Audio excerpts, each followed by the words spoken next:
নমস্কার। কেমন আছো সবাই? আশা করছি সবাই খুব ভালো আছো। আমরাও বেশ ভালো আছি। আমি সুমি। আজকে আমার আরও একটি নতুন ব্লগে তোমাদের অনেক অনেক স্বাগত জানাই। আজকে জানো তো বেশ সকাল সকাল ঘুম থেকেই উঠেছিলাম। আর বর্ষাকাল যেহেতু বুঝতে পারছো কলতলার অবস্থাটা কী রকম হয়েছে, মানে চারিপাশে একদম সবুজ শ্যাওলায় হয়ে গিয়েছে। একটু সময় করে যে কলতলাটা পরিষ্কার করব, হাতে আমার একটুও সময় নেই। এই সকালবেলায় উঠে সংসারের কাজ করতে করতে বাড়িতে মানুষজনের ভিড় আর ফর্ম ফিল আপের কাজ এটা ওটা করতে করতে সময়টা কোন দিক দিয়ে যে পার হয়ে যাচ্ছে আমি না নিজেও বুঝতে পারছি না। আর সত্যি কথা বলতে কালকে রাত্রি 1:30টার সময় ঘুমিয়েছিলাম জানো।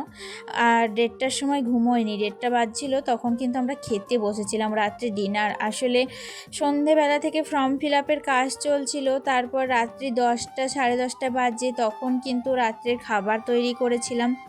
আর আবার তারপর ফর্ম নিয়ে বসেছিলাম। জানো তো দুদিন থেকে ছেলেকে টিউশনিও নিয়ে যেতে পারছি না, আর ছেলেকে পড়াতেও বসতে পারছি না।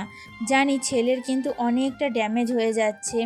সামনে আবার কয়েকটা দিন মামার বাড়ি গেলে তখনও কিন্তু ছেলের আবার টিউশন স্কুল সব কিছুই কামাই হবে। তবে মাঝে মধ্যে একটু ঘোরাফেরা না করলে আমাদেরও কিন্তু মন মেজাজ ভালো লাগে না। তো একটুখানি বাইরে যদি না বেরোতে চাই তো এক জায়গায় একঘেয়েমি একটা জীবন কাটাতে আমাদেরও কিন্তু কারোর ভালো লাগে না। আর যাওয়ার মধ্যে ওই বাবার বাড়িটুকুই যাই। তো সেই কারণে বাবার বাড়ি আমি 3 মাস 4 মাস অন্তর অন্তর যাই। ওই একবার যাওয়াটা আমি না কোনো রকমভাবেই কিন্তু মিস করতে মানে একদমই পছন্দ করি না। আমার কিন্তু খুব ভালো লাগার জায়গা হচ্ছে বাবার বাড়ি। আমার বলে না, আশা করি আমার মতো প্রত্যেকটা মেয়েরই হয়তো বাবার বাড়ি হচ্ছে খুব ভালো লাগার জায়গা। তো সেখানে গেলে মনে হয় যেন সব রকম শান্তি একসাথে পেয়ে গেছি, এরকমই একটা অনুভূতি সেখানে মেলে। তাই জন্য ওখানে যেতে আমি ভীষণ ভালোবাসি জানো। আর যাবার যখন সময় হয় তখন মনের মধ্যে এত একটা এক্সাইটমেন্ট থাকে যে ওখানে গিয়ে কি করব কি না করব সব কিছুই কিন্তু আগে থেকে প্ল্যান করে রেখে দিই। যাই হোক বন্ধুরা, আজকে হয়তো আমার শ্বশুরবাড়িতে লাস্ট, মানে তারপরের দিন কালকে আমরা রওনা দেব। যাই হোক এখন কিন্তু দেখো আজকের মতো ভিডিওটি শ্বশুরবাড়ির ভিডিও আজকের মতোই লাস্ট। যাই হোক এখন আমি সকালবেলায় ঘুম থেকে উঠে দেখলে বাসনগুলো সব মেজে নিলাম, আর এখন ঘরগুলো একটু মুছে নিচ্ছি। জানো তো এই ঘরগুলো সকালবেলায় মুছে দিচ্ছি তো ফ্যান না চালালে একটা মেঝেও কিন্তু শুকাতে চায় না, এত পরিমাণে স্যাঁত স্যাঁত করছে, বিশেষ করে নিচে তলাটা। আর নিচে তলায় মার্বেল টার্বেল কিছুই বসানো হয়নি, এমনকি ওপর তলায় বসায়নি, তবে ইচ্ছা আছে আমার ওপর তলাটা মার্বেল বসানোর। তবে রং করে নিলাম, কিন্তু কি বলো তো রং করার পরেও যদি বসানো হয় চেষ্টা করব আমি পরে কিন্তু ওপরটা বসাতে। আর ইচ্ছা আছে ঠাকুর ঘরে একটু মার্বেল বসাবো, আর একটু নিচেকার বাথরুম আর রান্নাঘর এই জায়গাগুলো একটু বসানোর আছে। তবে একসাথে সব সম্ভব না।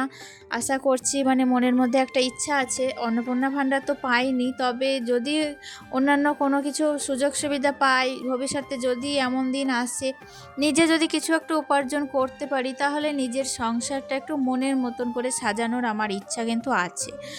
তো এদিকে দেখো সংসারের বাসি কাজ কমপ্লিট হয়ে গেছে। মাছ চলে এসেছিলো সকাল সকাল আজকে জানো। আজকে সকাল সকাল মাছ নিয়েছি, তো মাছটা কিন্তু আজকে না নিলেই হতো, কিন্তু কি বলতো মাছটা দেখলাম যে কালকে তো থাকবো না, ছেলে মাছটা খেতে পাবে না, তাই জন্য মাছটা আবার নিয়েও নিয়েছি। আর এখন এসেছিলাম ওপরে। সকালবেলায় ঘুম থেকে উঠে আমার প্রধান কাজ হচ্ছে বাসি কাজগুলো কমপ্লিট করা, তারপর বাসি কাপড় ছাড়া, আর তারপর এই যে ঘরের সমস্ত জানলা দরজা যা যাবতীয় আছে সব কিছু কিন্তু খুলে দেওয়া। বাইরের প্রকৃতির হাওয়া আমার এত ভালো লাগে, মনে হয় ঘরের মধ্যে বন্ধ হাওয়ার থেকে বাইরের প্রকৃতির হাওয়াটা মনে হচ্ছে সব থেকে ভালো। যাই হোক এখন আকাশটা না মেঘলা মেঘলাই হয়ে আছে, হয়তো বৃষ্টিও নামবে কিছুক্ষণ পর। কয়েকটা দিন থেকে যা বৃষ্টি আরম্ভ হয়েছে বন্ধুরা, কি বলবো তোমাদের, মানে কোনো জামা কাপড় কিন্তু কিচ্ছু শুকোচ্ছে না জানো, আর এত অসুবিধা হচ্ছে। তো আজকে কিন্তু আমাদের রং করা ফাইনালি কমপ্লিট হয়ে গেল। তবুও বাথরুমের একটু কাজ আছে, যাই হোক, এখন কিন্তু কি বলবো, রং করাটা কমপ্লিট হয়ে গেছে। বাইরের রংটা এখন আর করব না। বর্ষাকাল যেহেতু, বাইরে তো প্রচুর বৃষ্টি পড়ছে, তো রং করলে সেটা জলে ধুয়ে যাবে, খারাপ লাগবে, অথচ টাকাটাও নষ্ট হবে। তাই ভাবলাম একটু শীতকাল যখন পড়বে, ওই পৌষ মাস কি মাঘ মাস, সেই টাইম করে বাইরেটা রং করব, মানে বাড়ির বাইরেটা। ওটা তো শ্যাওলা পড়ে অনেকটাই নোংরা হয়ে গেছে, তাই জন্য ওটা না কিছুদিন পরে ওটা রং করব। আর তোমাদের সাথে কথা বলতে বলতে আমার এদিকে কিন্তু রান্না বান্না শুরু হয়ে গেছে বন্ধুরা। কারণ কি বলো তো, আমি দেখলে ভাতটা নামিয়ে দিয়েছি সকালবেলায়, আর এখন না একটু রসা করলাম। এটা কি করব, প্রত্যেক দিন আমি না কিচ্ছু মাথার মধ্যে আসছিল না, তেমন সবজিও পাতিও ছিল না। বর্ষার সময় কেউ আনতেও যেতে পারেনি, বাড়িতে যা সবজি ছিল সেগুলো দিয়েই কিন্তু আজকের মতো রান্না করেছি। আর এই দেখো, একটু আলু সিদ্ধ মেখেছি জানো। কি করব বলো তো, কিছুই তো বুঝতে পারছি না। প্রতিদিন আর কত ভাববো যে আজকে কি রান্না করব, সকালে করব কি বিকালে করব, আর প্রত্যেক দিন একটা চিন্তা মাথার মধ্যে আমার ঘুরতেই থাকে যে কি রান্না করব। তাই জন্য আজকে ওই যে একটু আলু সিদ্ধ মাখা করলাম, আর ওদিকে একটু ঝোল, আর মাছ তো নিয়েইছি। মাছ কিন্তু হচ্ছে একটা তরকারি জানো, মাছ প্রত্যেক দিন একটা সবজি, ওটার জন্য ভাবতে হয় না যে কি করব, মাছ করব না ডিম করব। মাছটা কিন্তু রেগুলার আমার মানে আর দুপুরবেলার একদম মানে প্রত্যেক দিন একটা আইটেম থাকবেই। দেখো, মাছের ঝোল হয়ে গেছে, এদিকে রসা কমপ্লিট করেছি, আর আলু সিদ্ধ মাখা এটা তো আছেই। তার সাথে করেছিলাম কি বলো তো, একটু টমেটোর চাটনি, আর এদিকে একটু বেগুনও ভেজেছিলাম লাস্টে বেলায়। মানে কি করব না করব করে ভাবতে ভাবতে এতটুকুই মানে আজকে দুপুরের লাঞ্চের মেনু আর কি। তারপরে চলে এসেছিলাম বেডরুমে। জানো তো, বেডরুমটা আজকে সকালবেলায় আমি ঝাড়তে পারিনি, বিছানাটা তুলে নিয়েছিলাম কিন্তু বিছানাটা আর ঝাড়া সম্ভব হয়নি। তাড়াহুড়ো করে ওদিককার কাজে লেগে পড়েছিলাম। তার উপরে অনেকগুলো কাজ ছিল আমার এক্সট্রা, যেহেতু কালকে থাকবো না, তাই জন্য সেগুলোও গোছাতে শুরু করেছিলাম। তো বিছানাটা আর ঝাড়া হয়ে ওঠেনি। তো এখন দেখো বিছানাটাকে ঝাড়বো, রান্নাবান্না কমপ্লিট হয়ে গেছে তো, তাই মাথার মধ্যে থেকে একটা বড় চাপ কিন্তু নেমে গেছে। অনেক মেয়েরাই বলে যে রান্না করতে নাকি তাদের ভালো লাগে। কি করে তাদের ভালো লাগে আমি তো মানে ভেবে পাই না। আমার রান্না করতে না একদমই ভালো লাগে না জানো তো বন্ধুরা। আমাকে তুমি রান্না করা বাদ দিয়ে আমাকে বলো সারাদিন ঘর গুছিয়ে যেতে, ঘরে পরিষ্কার করতে, সেই সব কাজ কিন্তু আমার ফুল এনার্জি নিয়ে আমি করব। কিন্তু এই যে রান্না বান্না করা আমার পক্ষে একদমই মানে কোনো রকমেই সম্ভব হয় না। তবে সংসারে থাকতে গেলে মেয়েদেরকে রান্না তো করতেই হয়, তো সেই রকম আমাকেও রান্নাটা করতে হয় প্রত্যেক দিন। তবে আমি যে খুব ভালোবাসি রান্না করতে সেরকম কিন্তু না। যাই হোক, রান্না করতে করতে এখন অভ্যাসও হয়ে গেছে, এখন আর কিছু মনেও হয় না। তো এদিকে আমার বিছানার কিন্তু ডবল চাদর পেতে রাখি। তোমরা অনেকেই জানো, আবার অনেকে জানোও না। তো কেন পেতে রাখি সেটাই তোমাদের বলি। আসলে বিছানায় ডবল চাদর পেতে রাখি, কোনো দিন হয়তো বিছানার ওপরের চাদরটা একটু নোংরা হলো, তো তলেকার চাদরটা কিন্তু আমার পাতাই থাকে।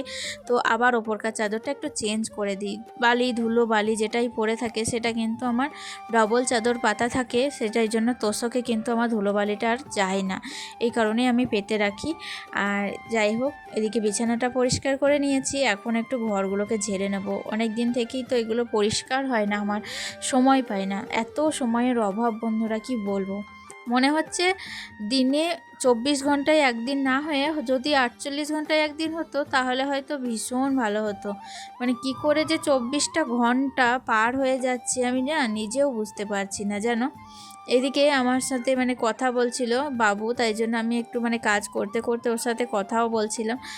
আর বইয়ের তাকটা তোমার মানে এত নোংরা হয়েছে কি বলবো, মানে কাঁচগুলো না সরালড়াও করছিল না। তো আমি কাঁচগুলোতে একটু তেল দিয়ে আবার বইগুলোকে সাইড করে রেখেছি যাতে কাঁচগুলো সরালড়া করে। আর শাশুড়ি মাকে তো সব কিছু দেখিয়ে তারপরে যেতে হবে, উনি তো চোখে দেখতে পান না, ওনার বয়স হয়েছে, তো ওনাকে তো সমস্ত কিছু বুঝিয়ে দিয়ে তারপর আমাকে যেতে হবে। তো ওনাকে সমস্ত কিছু আস্তে আস্তে বুঝিয়ে দিচ্ছি যখন যেটা দরকার পড়ছে, নয়তো কালকে যাওয়ার সময় সমস্তটা গুছিয়ে দিয়ে তারপর আমি বেরোবো। অবশ্য আমি তো একাই যাই না, আমাকে আমার বাবা নিতে আসবে। তো বাবা নিতে আসবে, বাবার সাথেই যাব। বাবাই আবার দিয়ে যায়। বিয়ের পর থেকে কোথাও কিন্তু আমি একাই যাইনি, আর যাওয়া আমার হয়ে ওঠেনি, বাড়ির লোকেও ছাড়ে না। আর তেমন একটা ছেলে নিয়ে ব্যাগ নিয়ে আমার যাওয়া কিন্তু অভ্যাস নেই। হয়তো রাস্তাঘাটে বেরোলে আমি কিন্তু যেতে পারবো না কি, তবে অভ্যাস তো নেই, তাই জন্য কিন্তু তেমন একটা কিছু মনে হয় না। দুপুরবেলায় দেখছো কেমন বৃষ্টি পড়ছে, ঝমঝম করে কিন্তু বৃষ্টি এসেছিল। যা গরম ধরেছিল বৃষ্টিটা পড়াতে কিন্তু একটুখানি স্বস্তি পেলাম। গাছগুলো নিয়ে একদিকে আমাকে ভাবতে হয় না, যা বৃষ্টি পড়ছে তো গাছগুলো নিয়ে আবার ভাবতে হতো, বৃষ্টি না পড়লে ওগুলোতেও জল দিতে হতো, একটু এক্সট্রা কাজ হয়ে যেত। তাহলে চলো বন্ধুরা, আজকের মতো ভিডিওটি এখানেই শেষ করছি। দেখা হচ্ছে তোমাদের সাথে নেক্সট ব্লগে। ভালো থেকো, সুস্থ থেকো, টাটা।